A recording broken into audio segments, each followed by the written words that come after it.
Hello and welcome. I'm Anna from Craft Me a Card and I love crafting for the crafter, and that is you. Lifescraft is a company that has reached out to me to collaborate with them. In exchange for some videos showing their products, I would get them for free. Yippee! Of course I said yes. They mail their products in envelopes like this one, which is quite hefty. And let's see what we've got here. Okay, I picked this die, which is very intricate. I will be working with this one today. I also picked this other die that has space for some images to go in. I have some ideas for it. And I got this large background stamp. I don't have many large background stamps. This one measures about 6 inches in length and 4 in width, so that's a good size for a background. They also sent me this large die, which is 8.5 inches in length by 4.5 in width.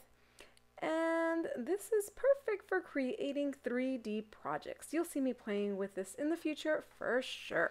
I can't deny I am very eager to play with this die that is so intricate. I want to make a thank you card with this die. There's a house that has so graciously allowed me to pick some Cosmo flowers for my cards so that I could press them. And I want to make a thank you card for them. This is for Gloria and Mario. Okay, so the first thing I do is grab some white cardstock and I'm going to cut it to the size of my card base. Then, of course, I run it through my die cutting machine. I was very pleasantly surprised that it cut very nice. Even though it's an intricate die, all the pieces cut out nicely. I did have to add a shim to it, but I find myself doing this regularly on many intricate dies. The idea I have in my head for this card is that I'm going to be using some watercolor paper, and this is my last sheet of watercolor paper, yay, of this pad, of course. This watercolor paper was included with some water paints that I purchased, so it's not a name brand or any fancy watercolor paper. Please use what you have. Okay, I'm going to tape the watercolor paper onto a board, only because I am going to be applying water to it. And I just use this cutting plate as a surface to tape this paper on.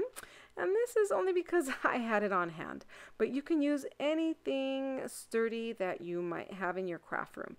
This will help keep your paper flat as it dries. So now I am bringing in the pressed flowers that I picked. These are cosmos, as I had mentioned. Mario and Gloria have a beautiful garden with all these cosmos, and I just have to say that every time I would drive by their home, I would admire their flowers until finally I got the courage to stop by and ask them to please let me have some cosmos to press. And they press beautifully. They retain their color nicely. Now I don't have to bother them with picking flowers from their garden because the church that I go to is growing them. Yay! So every time I go to Sunday Mass, I go and I just pick 2 or 3 and then I press them.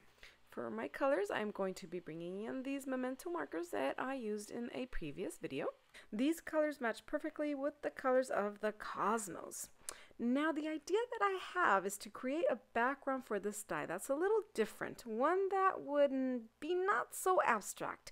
I was looking for something around the idea of the color stemming from the different curves that this die has, meaning that the background is meant to fit perfectly with the die.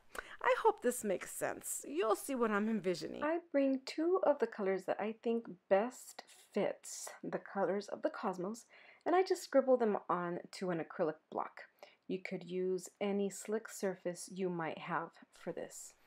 I'm going to add a little bit of water in this glass that my sister brought for me from Istanbul. Thank you so very much, Miriam. I'm going to go ahead and add a little tint of this color to the background. I want the whole background to have some shade of color. Once the whole piece has a light shade, I go ahead and I grab my heat tool and I speed up the drying process. And you're going to see that the paper dries completely flat. I believe that taping the sides down to a flat surface helps the paper dry flat, avoiding unnecessary warping. Okay, so now I'm going to bring in my die cut piece, but I encounter a problem. This die cut piece was cut out of regular cardstock. I want this piece to be white and not absorb the color I will be adding. So what I'm going to do to protect it is to add some white embossing powder over it. And as we do when we emboss, I bring in some Versamark ink and I dab it all over the die, and then I bring in some white embossing powder and sprinkle it all over the piece.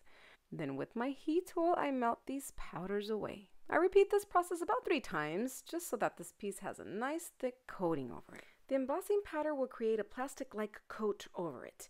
Therefore, I think it's going to protect it from getting any watercolor onto it and keep it white. Yoo-hoo! Next, I bring in some mixed media glue since I will be working with water, and I place this glue as best I can all over the die. And I place this piece in the middle of my watercolored background. I gently apply some pressure on it just to help all these little pieces stick down.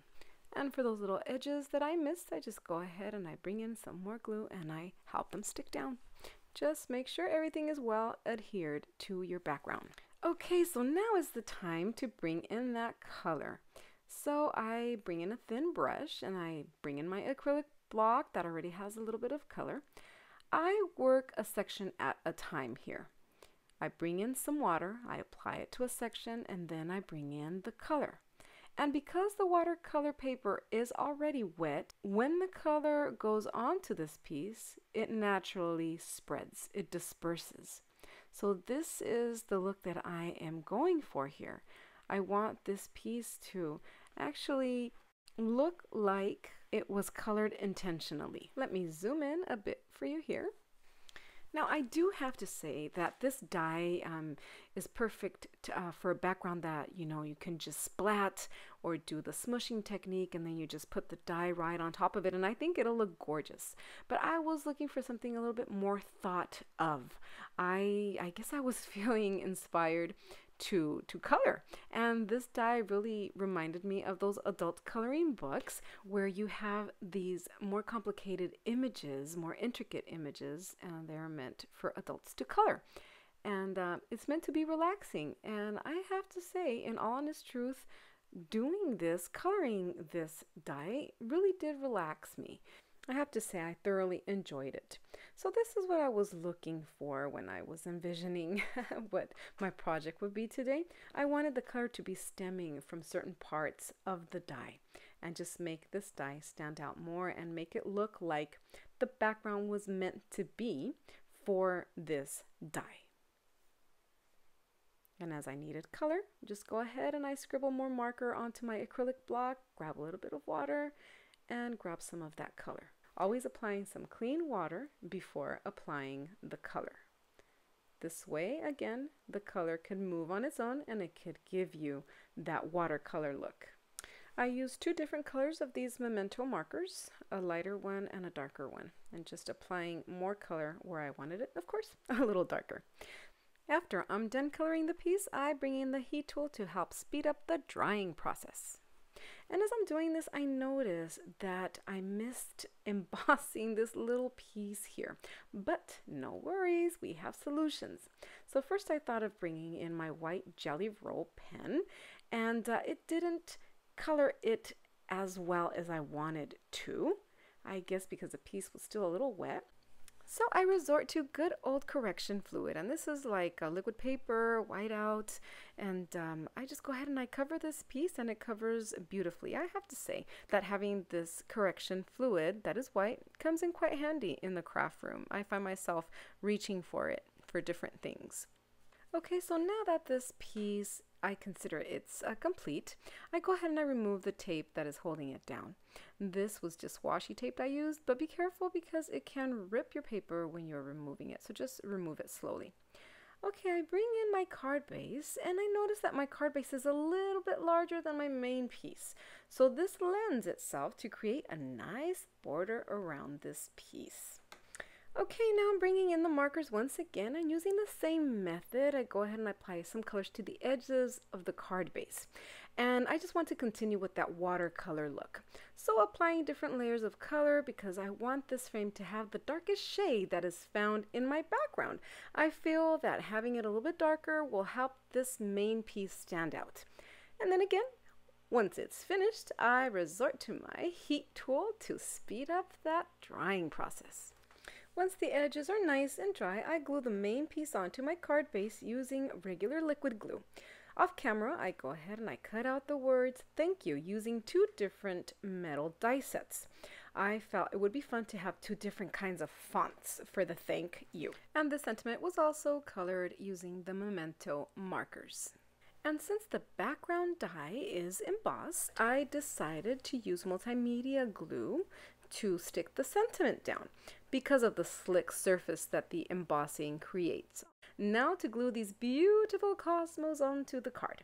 I use my hot glue gun and I place a little bit of glue in the center of the flower and I place it carefully onto the card. Although I have to say, it is best to first place the glue onto the card and then bring your flower onto it. I almost ripped the flower when applying the glue onto the flower first. After the flowers are placed on the card, I went around each petal and I added just a little bit of silicone glue just to stabilize them. And of course, since this is a happy card, I thought it would be so appropriate to add a little bit of sparkle with some sequin. Using some Jula glue, I added a few of these to the card. And here is my completed card. I love how it came out and I hope that the recipient also enjoys it as much as I did making it for them. And thank you once again, Mario and Gloria, for allowing me to press these beautiful flowers that you grow with so much love. As always, I hope you get inspired. I hope you create and be happy. Please subscribe if you haven't already done so and hit the notification bell, like, and comment. In doing so, you are helping my channel out and you're also motivating me to bring you more crafty content. See you next time. Bye-bye.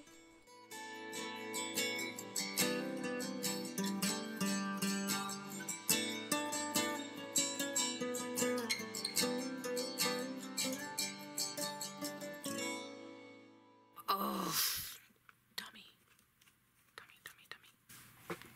Great.